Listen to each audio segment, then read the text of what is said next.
My 11-year-old begged me to cut off his dad after what happened at the wedding. I've been staring at the block button on my phone for 3 hours. My hands are shaking, not out of fear, but out of a sort of exhausted rage that I haven't felt in over a decade. I'm a 32-year-old woman, a mother of 4, a survivor of more things than I care to list, and currently, the villain in a group chat of about 15 people I used to call friends. I'm posting this here because I need a reality check.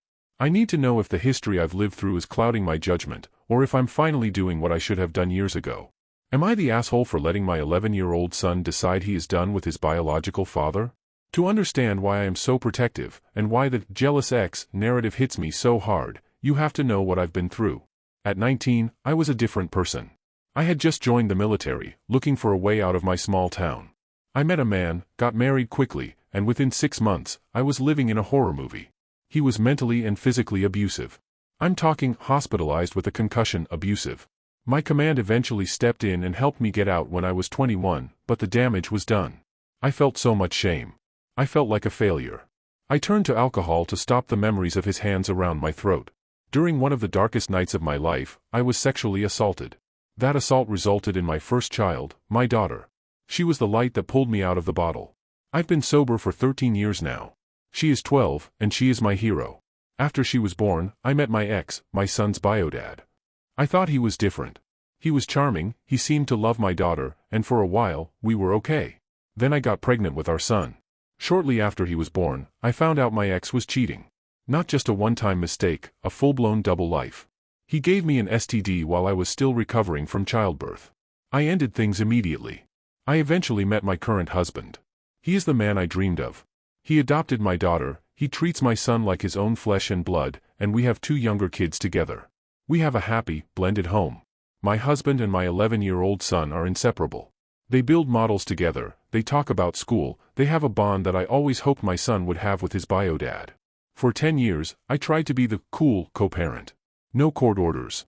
No child support. We had a handshake deal, he got our son on weekends and holidays, and we split the bills. It worked because I made it work. I swallowed my pride when he was late, I bought the extra clothes, I did the heavy lifting. Then, in 2022, he met the wife. Almost immediately, the weekend dad became the once-a-month dad. He started missing weekends. Then he missed a major holiday. When I finally asked him what changed, he told me that his girlfriend's son, who is autistic, had moved in and that she felt her son needed time to adjust to the house without my son there. I worked as a special education paraprofessional for years. I know how to handle transitions for neurodivergent children. I told him, that is not a reason to abandon your child. You are telling your son he is a guest in his own life. He got defensive, then backed down, and for a while, my son started going back every weekend. I thought we had fixed it. I was so wrong. About 3 months ago, my son came home on a Sunday evening. Usually, he's hungry and wants to tell me about a movie they saw. This time, he went straight to his room and didn't come out. When I went in to check on him, he was sitting on his bed, staring at the wall. "Mom," he said, his voice small. "I don't want to go back there. Please don't make me go back." We sat on his floor for 2 hours. I didn't interrupt. I just listened. And as he spoke, I felt my blood turning to ice. He told me that ever since the new wife moved in, he's been treated like an intruder. His bedroom, the one he's had for years, was turned into a playroom for the wife's son. My son was moved to a tiny room in the back of the house, away from everyone else. He said it feels like a closet. He told me that the wife's son, who is younger than him, physically attacks him. He's been bitten, scratched, and hit. When my son tries to hold the boy's arms to stop him, or when he pushes him away to protect himself, the wife screams that he's abusing her son. His father then punishes my son for being aggressive. The punishments? They don't let him eat with them. He has to sit in his closet room while they eat dinner as a family. He told me he spent entire Saturday nights hungry because he was in trouble for things he didn't even do. Then there's the phone. I bought my son a phone for his 10th birthday so he could call me whenever he felt lonely. He told me that as soon as he steps foot in his dad's house, the wife demands the phone. If I call him, they put it on speaker and stand over him. He's not allowed to speak to me privately. He can't tell me he's hungry. He can't tell me he's scared. He has to say, "I'm fine, Mom," while they watch him like a prisoner. But the wedding was the final blow. 2 months ago, my ex picked up my son on a Friday. On Saturday, my ex and this woman got married. They didn't tell me. They didn't tell my son. My son woke up Saturday morning to find the house full of people. His father, the wife, and the wife's son were all wearing matching, custom-tailored suits and dresses. My son was in a wrinkled t-shirt and jeans because his dad hadn't told him to bring anything nice. When the photos started, my son tried to join in. The wife stopped him. She told him he didn't fit the look of the wedding and that he would ruin the pictures. He spent his father's wedding day, the day of new family was officially formed, sitting in the back row, ignored, while his father stood at the altar with another woman's child dressed as his mini-me. When my son cried about it later, his dad told him it slipped his mind to mention the wedding. Slipped his mind. A wedding he had been planning for months. Then he told my son, "Don't tell your mom. She's just a jealous bitch and she'll try to ruin this for me." I haven't let my son go back since that conversation. I blocked his dad, the wife, and the stepson on his phone. I called my ex's mother, who I've always been close with. She was horrified. She told me she had already noticed the wife isolating my son and that she had actually stopped talking to her own son because of how he was acting. "He's not the boy I raised," she told me. She promised to testify for me if this ever goes to court. 2 weeks ago, my ex finally realized he was blocked. He called me from a blocked number. He didn't ask, "Is my son okay?" or "Why haven't I seen him?" He started screaming at the top of his lungs about how I'm a bitter, lonely woman who can't stand to see him happy. I stayed calm. I said, "I know about the wedding. I know about the food. I know you beat him for talking to your mother. You are never laying a hand on him again." His response made my skin crawl. "He's a whiny little bitch, just like you. He needs to learn his place in this family. And when I get him back, I'm going to give him something to really cry about.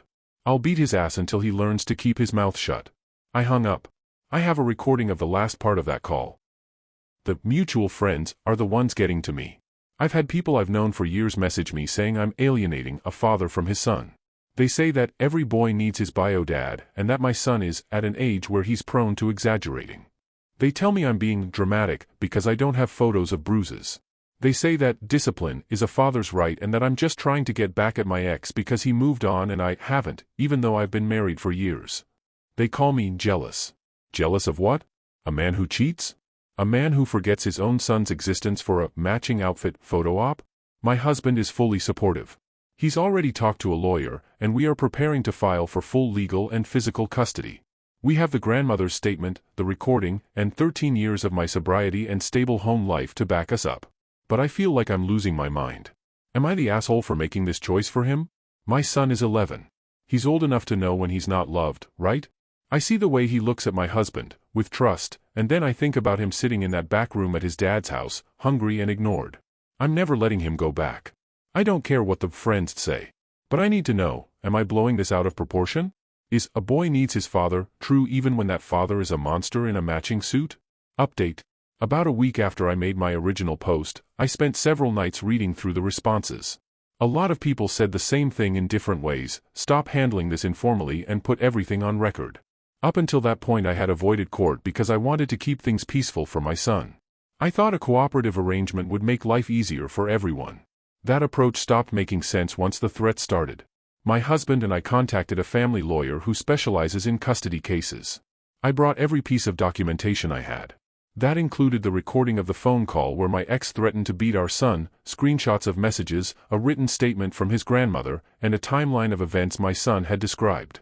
The lawyer didn't seem surprised by anything. Apparently situations like this are more common than people think when a new partner enters the picture and the existing child becomes an inconvenience. The first thing the lawyer told me was that leaving the arrangement informal had protected my ex for years.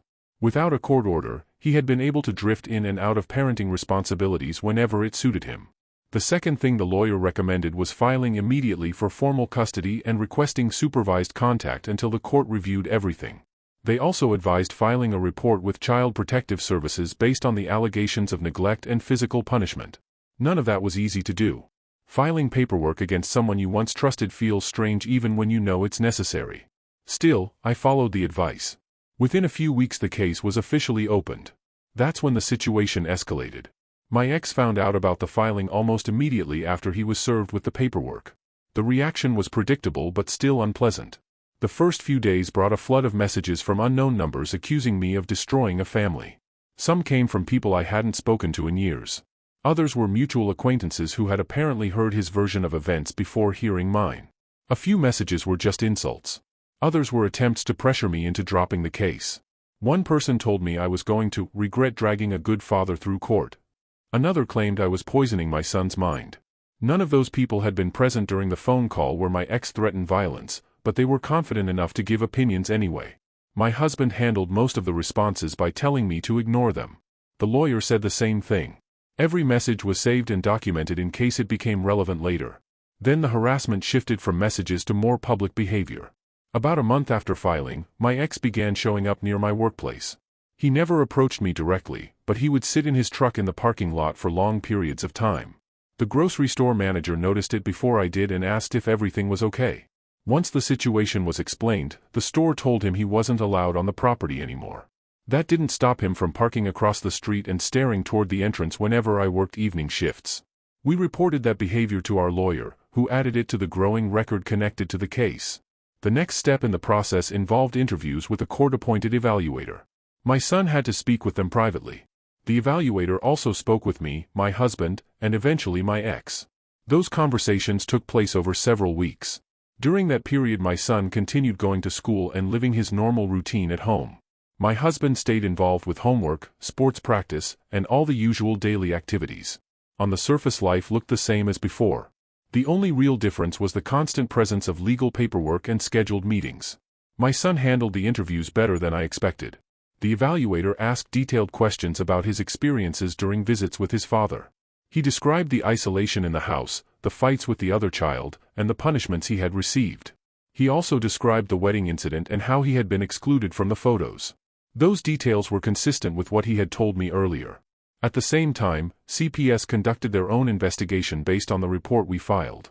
They contacted the grandmother and several other relatives.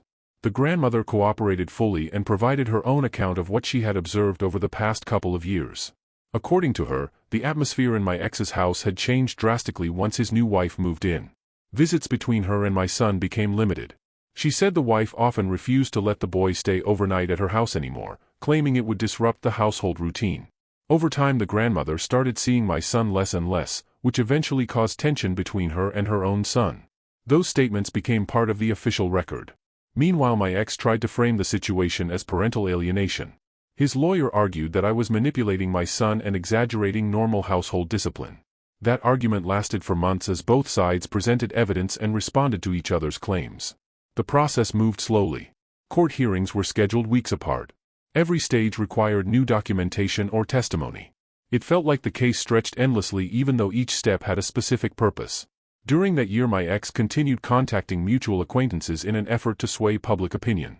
A few people repeated the same narrative about a child needing his biological father no matter what.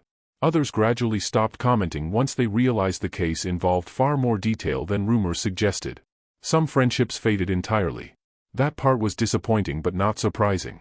My son's grandmother remained firmly supportive throughout the process. She provided written statements and attended one of the hearings when the judge asked for additional family testimony. Her decision to speak against her own son carried weight because it demonstrated that concern for the child extended beyond just one parent. As the months passed, more information surfaced about the environment in my ex's home. CPS interviews revealed that the stepchild's aggressive behavior had been documented in school reports before moving into that house. Teachers had recommended structured supervision and behavioral therapy. Instead of addressing those issues properly, the adults had allowed the conflict between the children to escalate. By the time the case approached the one-year mark, the judge had reviewed a large amount of evidence from both sides. One important factor in the final decision involved my son's age. In our state, once a child turns 12, their preference about living arrangements becomes a significant consideration during custody decisions. My son reached that age during the middle of the case. The judge arranged a private meeting with him in chambers, away from the courtroom. Only the judge, the court reporter, and the child were present during that conversation. Afterward the judge returned to the courtroom and scheduled the final hearing. The decision came a few weeks later. The court granted me full legal and physical custody. My ex was not given visitation rights at that time.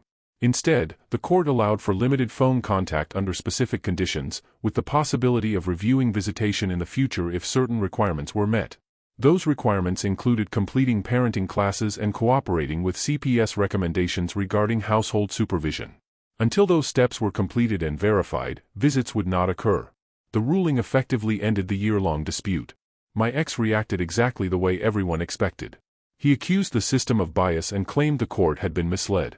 However, without completing the conditions required by the judge, he could not request changes to the custody arrangement. Months passed without him taking those steps. During that time, the phone contact allowed by the court happened only occasionally.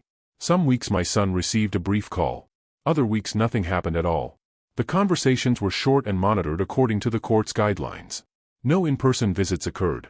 Life gradually settled into a calmer routine again. My son focused on school, sports, and spending time with his siblings. The tension that had been hanging over the house for more than a year slowly faded. Looking back, the entire process lasted almost exactly 12 months from the day we filed the paperwork to the day the final order was issued. It felt longer while it was happening, but every step eventually led to a clear outcome. My son now lives in a home where he feels safe and supported. Legally, the decision about where he lives has been settled. The court left open the possibility of revisiting visitation in the future, but that would depend entirely on whether his father follows the requirements outlined in the ruling. For now, the arrangement remains simple: custody with me, occasional phone contact, and no scheduled visits. The past year changed a lot of relationships and exposed issues that had been hidden for a long time. It also confirmed something important that I already believed when the situation started. Protecting a child sometimes means stepping into a fight you never wanted.